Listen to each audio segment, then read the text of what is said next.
حضرت ابراہیم علیہ السلام کے حق کے پیغام نے نمرود کو غصے میں مبتلا کر دیا اور اس نے حضرت ابراہیم علیہ السلام کو سزا دینے کا ارادہ کیا۔ اس نے ایک بہت بڑی آگ جلانے کا حکم دیا اور حضرت ابراہیم علیہ السلام کو اس آگ میں ڈالنے کا منصوبہ بنایا۔ نمرود کے حکم پر لوگوں نے ایک بڑی منجنیق تیار کی تاکہ حضرت ابراہیم علیہ السلام کو آگ میں پھینکا جا سکے۔ جب حضرت ابراہیم علیہ السلام کو آگ میں ڈالا گیا تو اللہ تعالیٰ نے آگ کو حکم دیا، اے آگ سرد ہو جا اور ابراہیم کے لیے سلامتی والی بن جا۔ اس معجزے کے باعث حضرت ابراہیم علیہ السلام آگ سے محفوظ رہے اور انہیں کوئی نقصان نہیں پہنچا۔ نمرود کی بیٹی، جس کا نام بعض روایات میں ترمتی یا رخشندہ ذکر کیا گیا ہے، اس واقعے سے بہت متاثر ہوئی۔ وہ اپنے والد کے برخلاف حق اور سچائی کی متلاشی تھی اور حضرت ابراہیم علیہ السلام کے کردار اور ان کی تعلیمات نے اس پر گہرا اثر ڈالا تھا۔ جب اس نے اپنے والد کو حضرت ابراہیم علیہ السلام کے ساتھ ظلم کرتے دیکھا اور پھر ان کے بچ جانے کا معجزہ دیکھا تو اس کا دل اللہ کی طرف مائل ہو گیا۔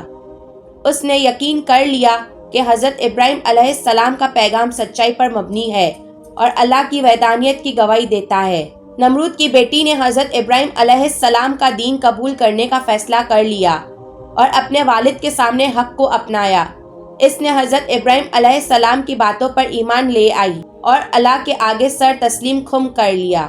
اس کا یہ عمل اس کے والد کے خلاف بغاوت کے مترادف تھا، کیونکہ نمرود نے خود کو خدا سمجھا ہوا تھا اور اپنی بیٹی کا اللہ پر ایمان لانا اس کے لیے شرمندگی کا باعث تھا۔ نمرود نے جب اپنی بیٹی کے ایمان لانے کی خبر سنی تو وہ غصے سے پاگل ہو گیا۔ اس نے اپنی بیٹی کو طرح طرح سے دھمکیاں دیں اور اسے اپنے ایمان سے ہٹانے کی کوشش کی، لیکن نمرود کی بیٹی حق کی روشنی کو دیکھ چکی تھی اور اس نے اپنے ایمان پر قائم رہنے کا فیصلہ کیا۔ نمرود نے اس پر ظلم کیا، اسے سزا دی اور حتیٰ کہ اس کے قتل کا بھی ارادہ کیا، لیکن وہ اپنے ایمان پر ثابت قدم رہی۔ نمرود کی بیٹی کے اس واقعے میں ہمارے لیے چند اہم اسباق موجود ہیں۔ پہلا، ایمان کی مضبوطی۔ نمرود کی بیٹی کا واقعہ ہمیں سکھاتا ہے کہ اگر انسان سچائی کو دل سے قبول کر لے تو کوئی بھی دنیاوی طاقت اسے اس سے ہٹا نہیں سکتی۔ وہ ایمان کی مضبوطی پر قائم رہی اور اللہ کی وحدانیت کو قبول کیا۔ دوسرا، اللہ کی نصرت۔ حضرت ابراہیم علیہ السلام کو اللہ نے آگ سے بچایا اور ان کے لیے آگ کو ٹھنڈا اور سلامتی والا بنا دیا۔